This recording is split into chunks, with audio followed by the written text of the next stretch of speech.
చంద్రబాబు నాయుడు గారి మీద, పవన్ కళ్యాణ్ గారి మీద, అట్లాగే కేంద్రంలోని మోడీ ప్రభుత్వం మీద కూడా పూర్తిగా ఒక నమ్మకంతో ఈ రాష్ట్రంలో జరుగుతున్న అరాచకాల్ని, అవినీతిని అంతమొందించాలా, ఈ రాష్ట్రంలో జరుగుతున్న దమనకాండను ఆపాలా,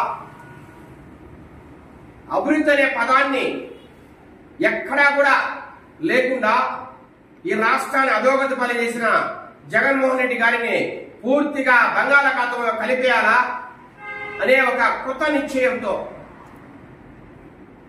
ఒక మహా ఆశయంతో ఈ రాష్ట్రాన్ని ఒక 10 నుంచి 15 ఏళ్ల పాటు ఎనికి నెట్టిన ఈ వైసీపీ పరిపాలనను ఇప్పటికైనా కుక్కడితో పెకిలించకపోతే ఈ రాష్ట్రం సర్వనాశనం అయిపోతుందనే ఒక ఆవేదనలో, వయసుతో సంబంధం లేకుండా, జెండర్తో సంబంధం లేకుండా పూర్తిగా అన్ని వర్గాల వారు, అన్ని కులాల వారు పూర్తిగా ఏకపక్షంగా ఈరోజు రాష్ట్రం అంతా మే 13వ తేదీన పూర్తిగా ఎన్డీఏ కూటమికి సపోర్ట్ చేశారనేది ఈ సందర్భంగా మీ అందరికీ కూడా చెప్పదలుచుకుంటున్నాం. మాకున్న రిపోర్టు ప్రకారం తెలుగుదేశం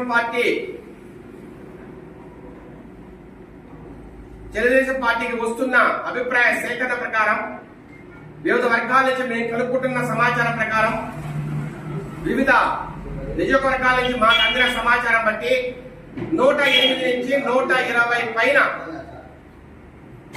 నియోజకవర్గాల్లో తెలుగుదేశం పార్టీ, జనసేన, బీజేపీ కూటమి విజయదుందుబి మోగిస్తోంది. ఇది వాస్తవం.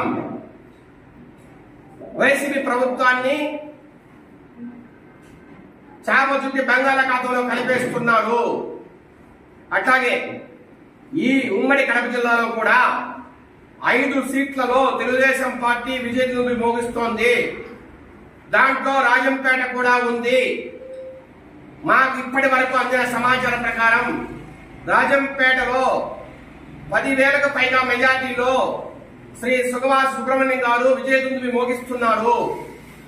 ఎవరెన్ని లెక్కలు కట్టినా, ఎవరెన్ని మాట్లాడినా నేను ఒక్కటే చెప్పదలుచుకున్నా, పోలింగ్ బూత్కి వెళ్లి ఓటేసిన మహిళలు కావచ్చు, చదువుకున్న వారు కావచ్చు, రైతులు కావచ్చు, పూర్తిగా జగన్మోహన్ రెడ్డి మీద వ్యతిరేకతతో అక్కడున్న కుటుంబ అభ్యర్థికి ఓటేశారనే దాంట్లో ఎలాంటి సందేహమూ లేదు. ఇది నా మాటే కాదు, విలేకరుల నుంచి, రకరకాల చదువుకున్న వ్యక్తుల నుంచి, రకరకాల మహిళా వర్గాల నుంచి, అన్ని వర్గాల నుంచి వచ్చిన సమాచారమే ఇది. రాజంపేట టౌన్ పూర్తిగా పసుమైంది.